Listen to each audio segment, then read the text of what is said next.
Welcome to the Legacy of Purpose with Miles Jr. and Charissa. Today our guests are no strangers to my sister and I. Jerome, his background includes serving as the nation's first African-American Denny's franchise owner and working in the government as a 2011 White House candidate for the U.S. Small Business Administration. His wife, Elena, is a certified life coach who combines the rigor of successful business with the study of thoughtful intent to help people co-create their best lives. So please welcome Jerome and Elena Edmondson. Thank you. Thank you. Thank you guys for excited joining about us being today, here. man. I appreciate it.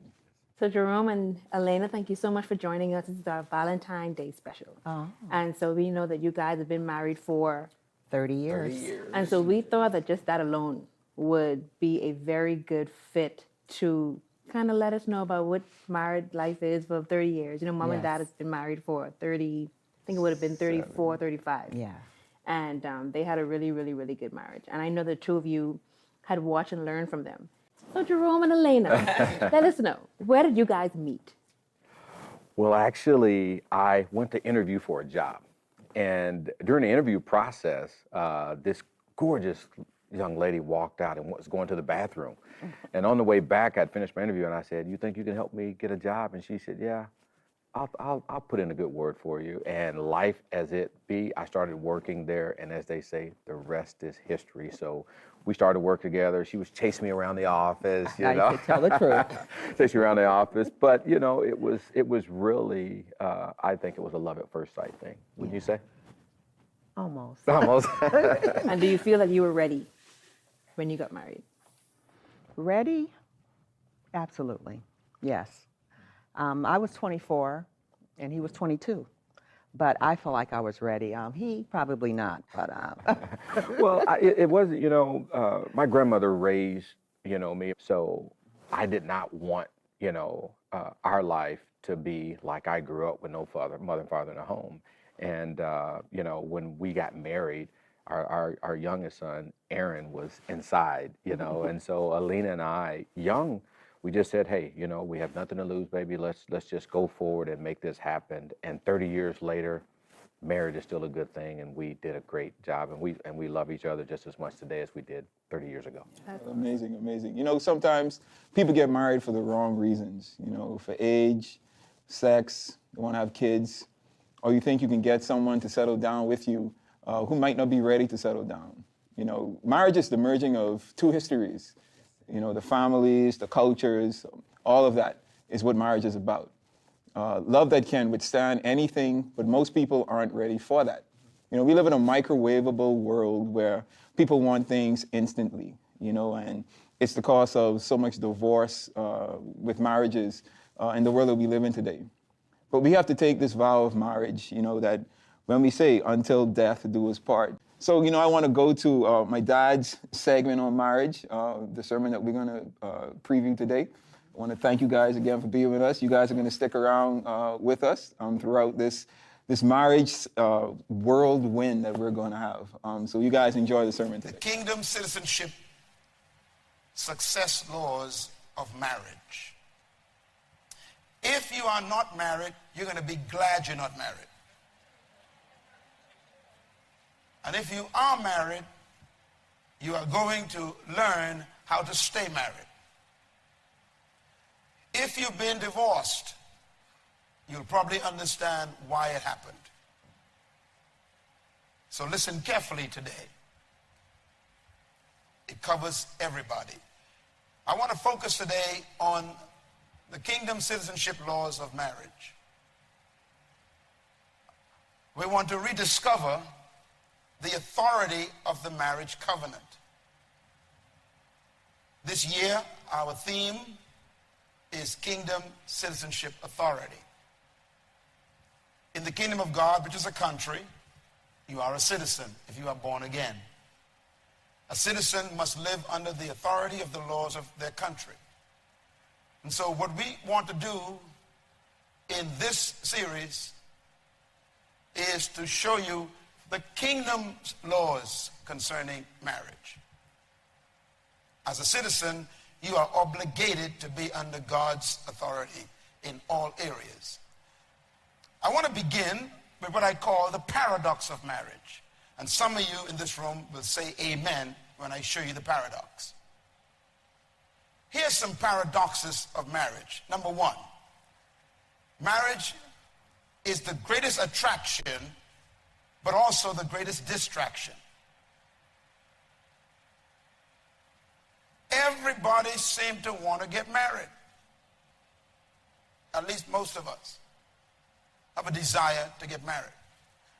But the problem is, marriage can become a big distraction to you if you don't do it right. Here's another paradox. The most powerful and most beautiful danger in life is marriage. There's a paradox. How can something be beautiful and dangerous? That's marriage. It's beautiful, but it's dangerous. Here's another paradox of marriage. Marriage is the greatest source of joy, but it's also the greatest source of frustration. Paradox. And there are married couples in this room today who know what I'm talking about. On the wedding day, it was so exciting. And 2 weeks later, you're wondering, did I make a mistake?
Joy and frustration.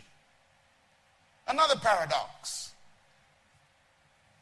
Marriage is the most precious dream you can have, but it can become a nightmare overnight. It's a dream and a nightmare. Another paradox. The greatest source of hope is marriage, but it's also the greatest source of fear, because we are not sure we're going to make it.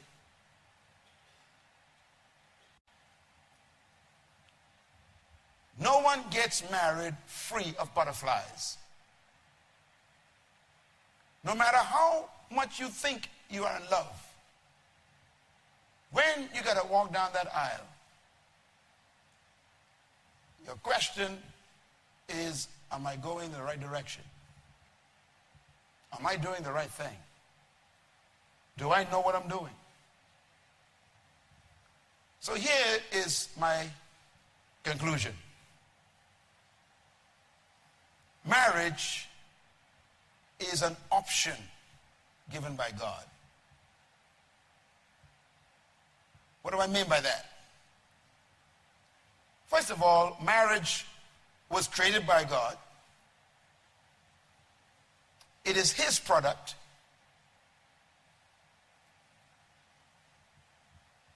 But it's an option. Thank God. Marriage is an option.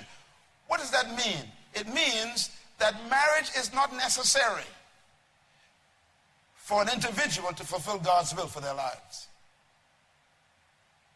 You can't fulfill God's will and His purpose for your life without being married. So don't spend all your life looking for someone to marry and forget to live God's will. You should be preoccupied fulfilling God's will or preparing to fulfill it, rather than consuming your time chasing the prospect of marriage. In other words, marriage is a choice. It's not mandatory. There are many people in history and also biblical characters who did great works for God and were not married. The first thing I said in this session was this: marriage is an attraction, but it is also a distraction. In other words, marriage can enhance your destiny or destroy your destiny. There are people who were doing well until they got married. They were on course with their life. They had their whole vision planned. They had every goal set. They had their career on track. Everything was in order. They were zealous for God. They knew their purpose. They were passionate for their dream, and they were organized. Their life was decent until they got married. And now they are confused. They are depressed. They are lost. They don't know what to do anymore. They're frustrated. Imagine, marriage is so dangerous, it can derail your destiny. I guess my point is, don't take this lightly. If you want to know how dangerous marriage is, read this verse with me. Read Matthew 19:10.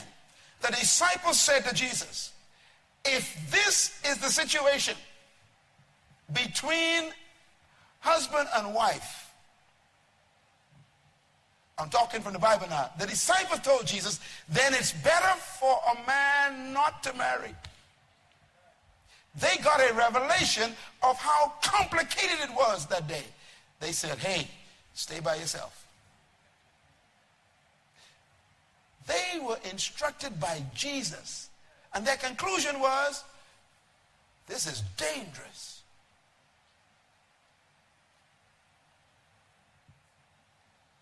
The most important decision you will ever make next to your salvation is who you plan to live with in marriage.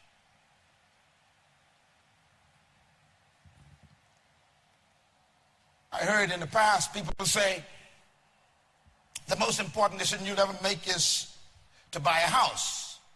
Wrong. Because anyone can buy a house. The trouble is building a home in it. And there are many people here today who will tell you they have a wonderful house, worked hard for it, saved up, built it themselves, but they can't live in it. Going home is hell. Don't ever confuse a house with a home. It's easy to build a house, tough to build a home. They said, stay alone. Look at the response of Jesus in verse 11. Jesus agreed. He says, look, not only it's better for you not to get married, he says, but not everyone can accept this responsibility. Have you ever said that before in the Bible? Look at it. He says, a lot of folks even ain't ready for this. He said, you can't, not everyone, he says, can handle this. That's God talking. Well, I'm 30, I'm a woman. Oh, really? Well, I'm 40, I'm a man. God says, listen, your age ain't got nothing to do with this. Are you ready for this? Are you ready? Wasn't that an awesome word? Awesome. For the most part, 97% of people aren't ready for marriage. However, 100% of people are ready to drive a car when they get behind the wheel because they would have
6 months to a year driving when they weren't supposed to, taking classes, etc.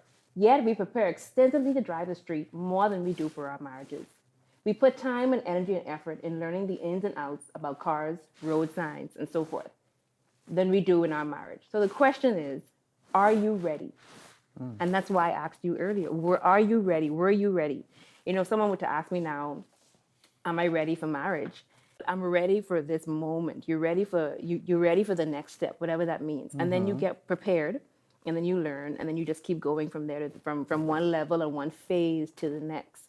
Yeah, I mean, I think it's totally the preparation that's most important, and understanding that you're marrying someone that has a history, and they're bringing it into the relationship. You know, how was it with you guys, with the history that you guys are bringing together? As young as you may have been, how was that experience? Well, my biggest fear was her dad, because she, like, when I met her, she said, my dad doesn't like any of my boyfriends. So when you go over, know that he's not going to like you. I was this military guy, just out of the Air Force. So, when I walked into the house, I saluted him in my military stance and all of that. And it was love at first sight. I know her dad. And, were we ready? I probably wasn't, but Alina was probably more ready than I was, and she was really the catalyst in helping me get ready, for that, and coaching me, and I guess being the oldest of the two. You had to bring that out. But she was very instrumental in helping prepare us. My friends around me, you got guys saying, man, you sure you want to get married? You're just 22 years old. You want to do that? But growing up with my grandmother, I really wanted a family. I even knew what I wanted. I wanted a daughter and 2 sons, and we have a daughter and 2 sons. But Lena was a great coach and a great teacher, and she was always happy. My wife never was upset about anything. She was always happy. So that joy, along with my work ethic, really played for a good relationship. I would say that, yes. And understanding that, now I really understand it, but I live by this principle, that love covers a multitude of faults. So I knew I wasn't marrying someone perfect, because I wasn't perfect. And as we were growing, I just, learned to cover him, and to, when he made a mistake, looked at it as a mistake, and let's work this thing out. And that's powerful. So to Shamit and his question, you asked if we plan on getting married. Yes, we do. One day, hopefully soon. So you guys look out for the invitations, hopefully. So let's go to part B of my dad's segment on marriage. And folks here will testify.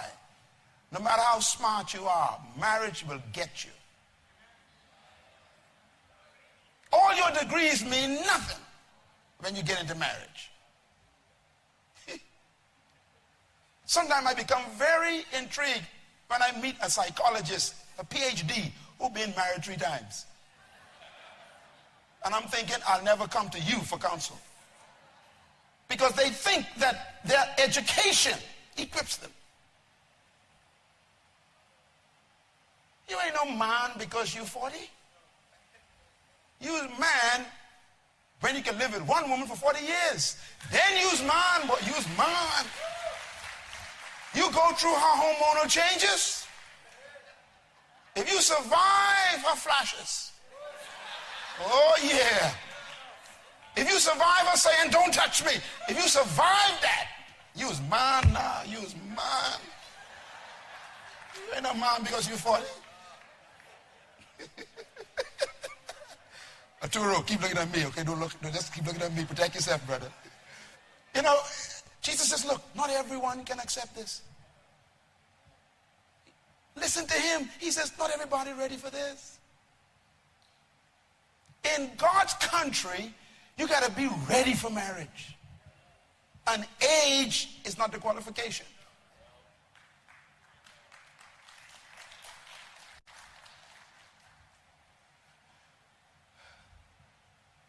Here's what marriage is. Marriage is such a beautiful idea. Only God could have thought of it. It's his product. It's God's idea. It was not created by the government or the parliament or Congress. They should not be tampering with God's product. Leave it alone. You know, I like the way manufacturers talk when you buy the product. They always say, do not take this product to an unauthorized dealer to get it fixed, or we will cancel the warranty and guarantee. Let me tell you something. God canceled many marriages long time ago. He don't guarantee none of those stuff because we keep taking it to the wrong people to try to get it fixed.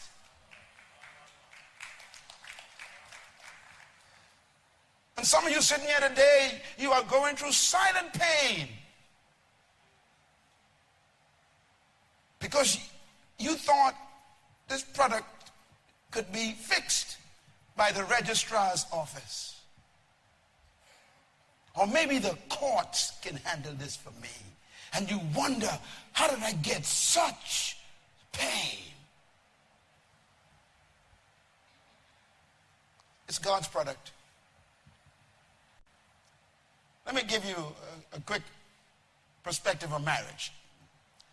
Number one, it is the first institution God created. When you read the Bible does not begin with church. It doesn't begin with government. It doesn't begin with university and education.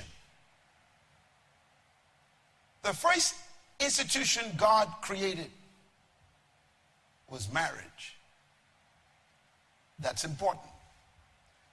That means that marriage is the first kingdom institute, which means all other institutes must come from this one. In other words, marriage is the foundation of all relationships. God began it with a single person. He made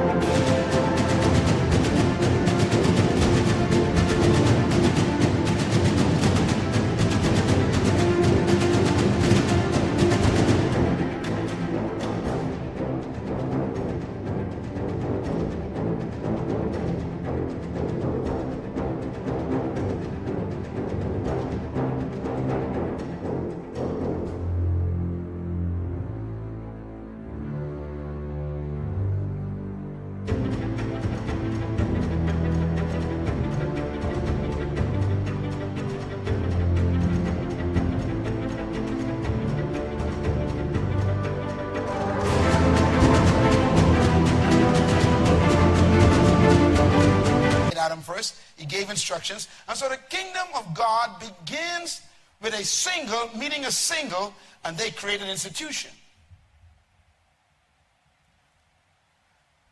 The kingdom of God regulates the relationships in the kingdom by the standards of our government in heaven.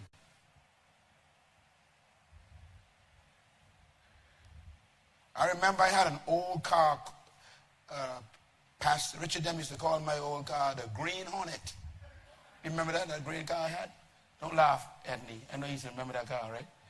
My old broken down car. When I came from college, I was just trying to make life work. And I kept that car together. And that car used to get me around the best it can. It's a second-hand car. And I took this car to get fixed one time to my friend who was a mechanic. And he couldn't find the part that it needed. So he said, I got to go to the junkyard. And I got to find a car that is similar. And he went and got this part from an old car that was a wreck and forced it on my car. He had to drill new screw holes. Y'all stay right there. They're doing that to your car right now. You're paying money. And he was honest, He said, I can't find the part because they don't make them no more. So I had to make do. Everybody say make do. Let me tell you something. When you get married, you better don't make do. I lost that car because of a small little component that cost nothing. When he forced it on, it was an unauthorized part, not made by the manufacturer. And the car worked beautifully for 3 days. Sounds like some marriages. 3 months, and now you're complaining. I want to go back home. That's how tough it is when you try to take one person's product and try to fix it with someone else's parts. Marriage does not belong to earth. It came from heaven. God married Adam and Eve. So we keep forcing parts on our stuff. And God is saying, it may run for a little bit, but when you start seeing smoke, not just coming out of the exhaust pipe, but coming in the car.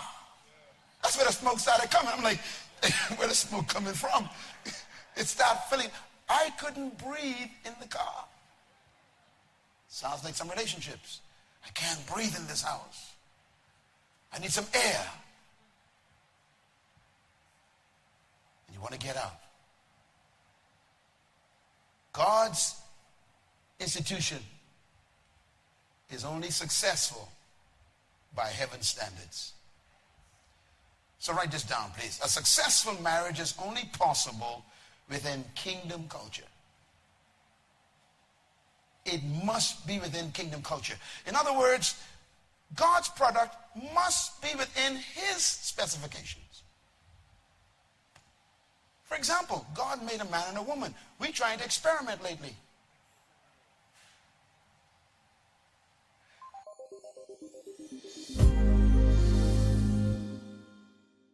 To order today's complete message on CD or DVD set for your love gift of $20 or more,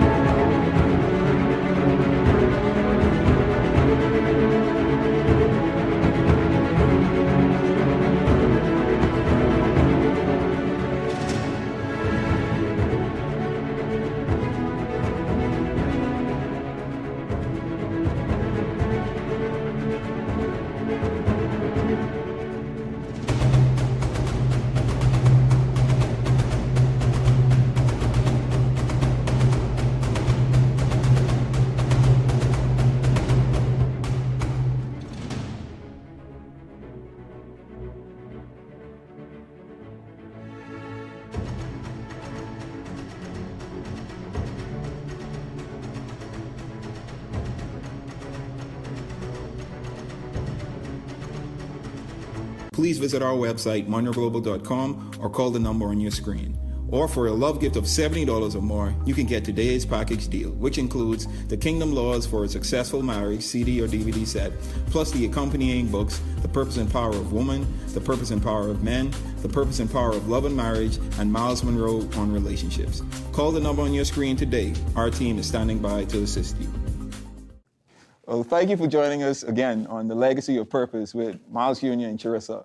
Hope you enjoyed the episode this year, and please stick around next time for part 2 of our Valentine's Day special.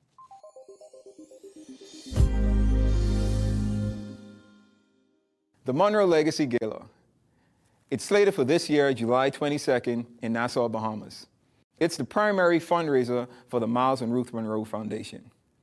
We started and kicked off the gala in 2015, and last year we had to postpone the gala due to the tragic hurricane that came through the Bahamas. But this year we have something exciting planned for you. The goals and initiatives of the foundation need your help and your support.